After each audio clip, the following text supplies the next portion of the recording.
la făcut tine o urăște ciorbă, și da. vorbească și am cu gura plină de gel. Deci poți să mănânci de asta cu mămăligă. Ce, că ai că nu Doarme, mănânci Laura, deloc. ne întoarse. M-am Să dus fie la ea, Laura, hai că dificil. mergi în camion. Nu, aude. Ăsta era cuvântul? Așa, da, frate, doarme. Nu, Zic-mi la zici fac, nu așa ia să mă, bani. dacă se trezirea, nu. Hai să... Eu am. Tu nu ai. Hai că n-ai baterii. Treci mă și mănâncă. O schimbam și eu dacă aveam. Care ia și tu. Pe zi o dată. Și ce?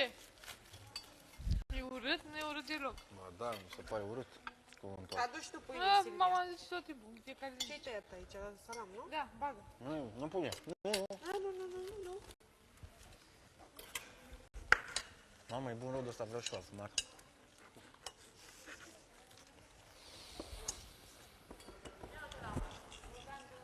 Băi, dar cât dormi, băi, omule? Hai la La masă. noapte?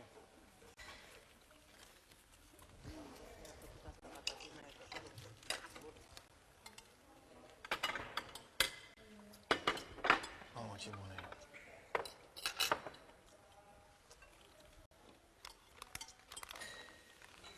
Suntem grași, mă, dacă mănânci cu poftă de fiecare dată. Uite, Ia să văd. E foarte aici. Și eu mănânc poftă de fiecare dată. ia să vezi cât de bun e. Doamne, mulțumesc să nu mă Dar prin baterii. ceasul, nu de și la 11? Nu mai, e 10, 11.